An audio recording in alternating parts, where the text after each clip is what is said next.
Assalamualaikum warahmatullahi wabarakatuh. Salam sehat untuk kita semua dan semoga semua dalam keadaan berbahagia. Di sini saya akan mencoba mereview sebuah novel yang tentu dengan segala keterbatasan dan keilmuan serta literatur yang saya miliki. Maka jika banyak kesalahan dari data atau perkataan, mohon dimaafkan dan dipersilakan untuk dikoreksi. Novel yang akan saya bahas adalah sebuah novel bergenre usia atau cerita silat dari seorang pengarang yang dapat dikatakan beliau ini legenda di bidangnya. Beliau adalah Louis Cha Jin-yong yang lebih dikenal dengan nama penaknya Jin Yong atau dalam bahasa Hokkiannya itu dilafalkan Chin Yung.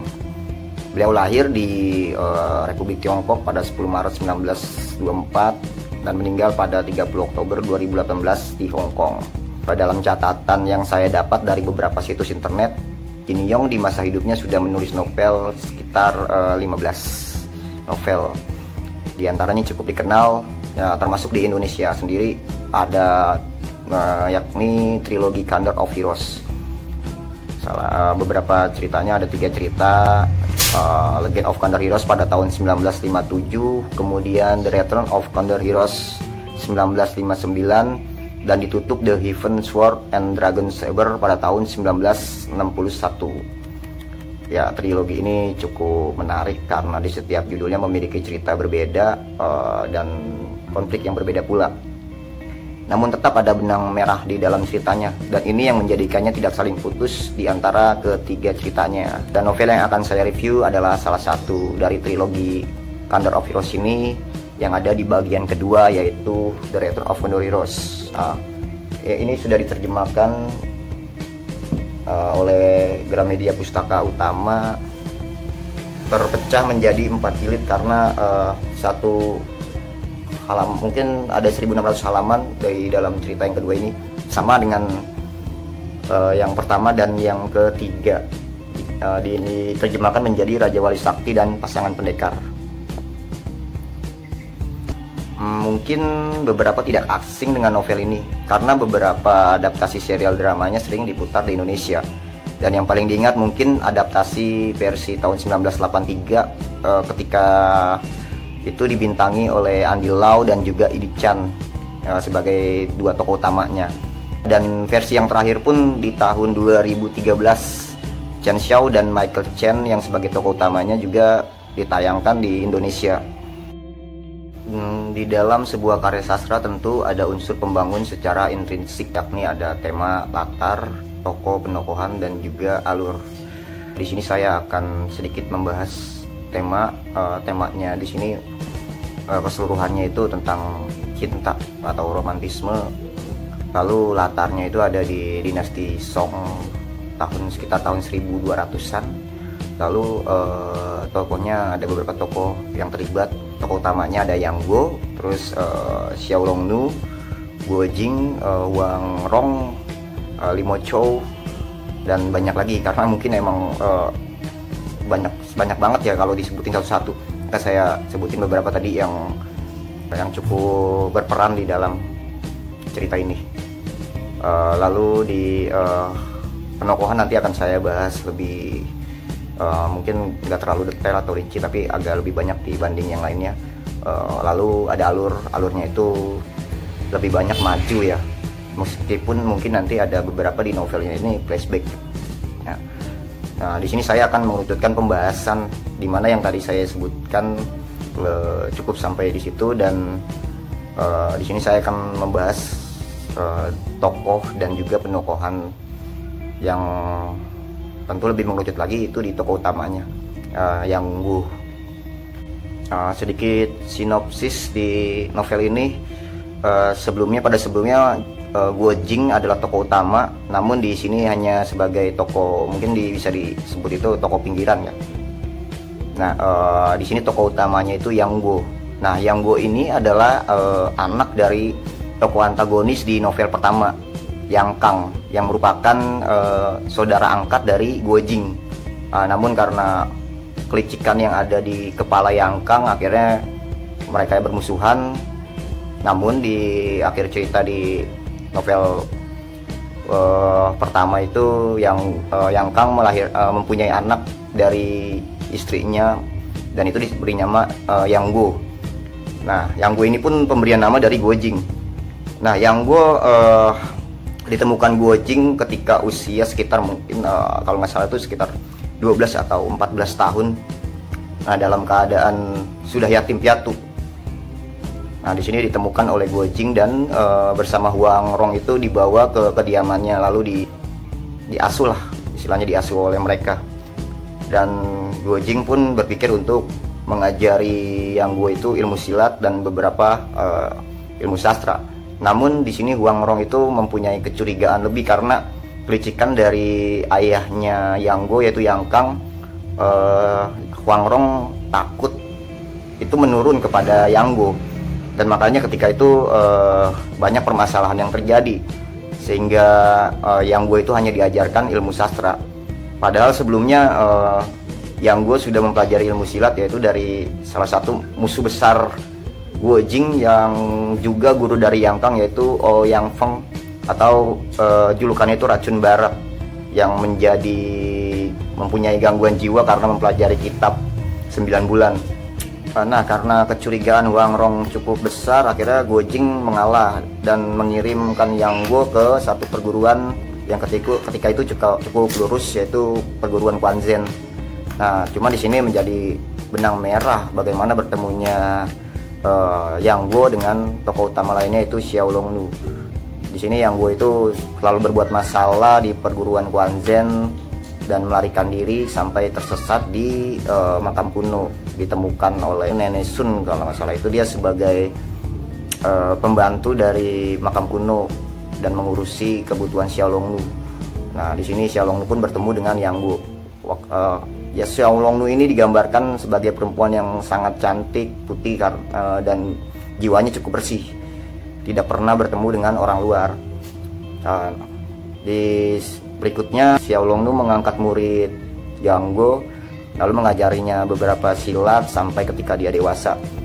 Dan akhirnya benih-benih cinta timbul karena mungkin mereka lawan jenis, dan satu di antara mereka itu tidak ada orang lain lagi kecuali mereka.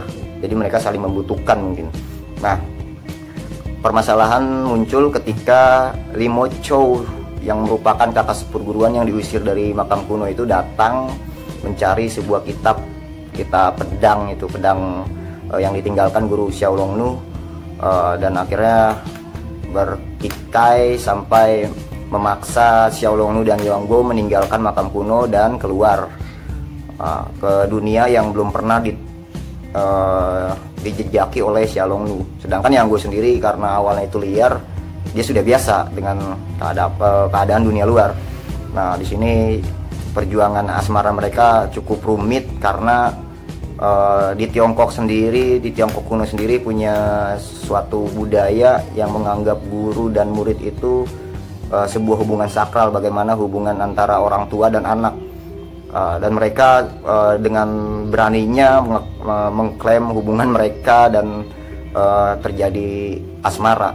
Nah, di sini Yang Go yang tidak mau tahu, yang karena mungkin secara ajaran moralitas dia tidak diajarkan bagaimana hidup sesuai moral di masanya itu, dan hanya bertemu dengan Xiaolongnu. Begitupun Xiaolongnu yang terlempar dari dunia luar karena menyepi di makam kuno, tidak mau tahu.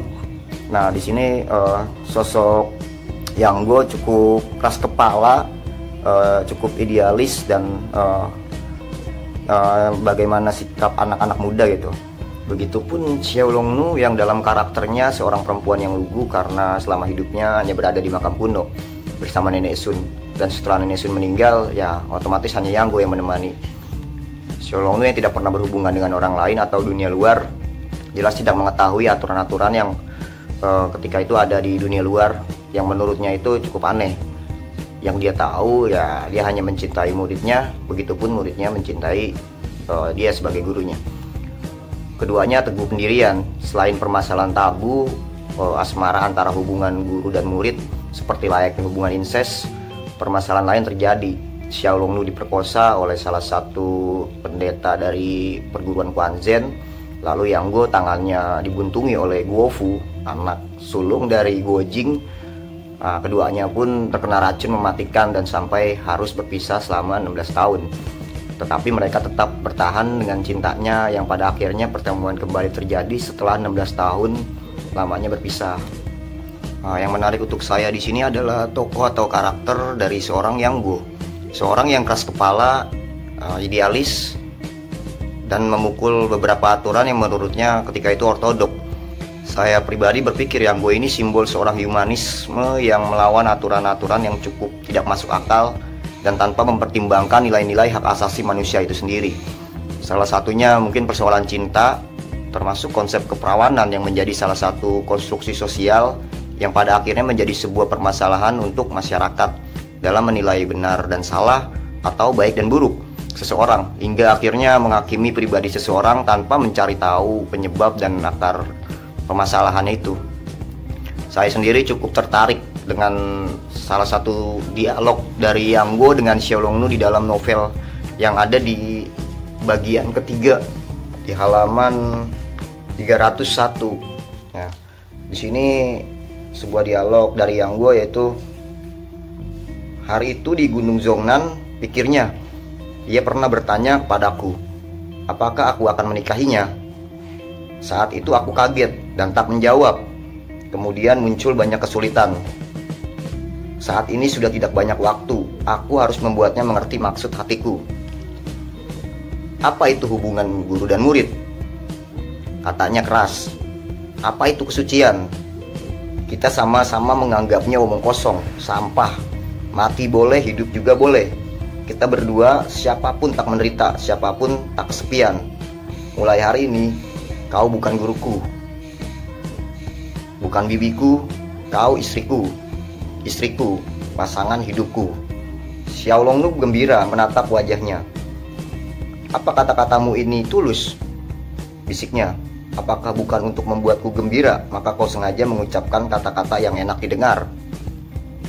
Tentu tulus, tanganku sudah putus, tapi kau masih mengasihiku. Kau mengalami bencana, aku juga tetap mengasihi. Di dunia ini hanya kau dan aku berdua yang saling mengasihi, tak ada orang lain. Seperti itu dialog yang cukup menarik untuk saya di bagaimana menggambarkan tokoh Yang Go yang cukup keras kepala, dan tadi saya sebut bahwa dia adalah simbol dari humanisme itu sendiri. Di sini juga saya akan menjelaskan sebuah narasi yang referensinya nanti akan saya taruh di deskripsi video ini.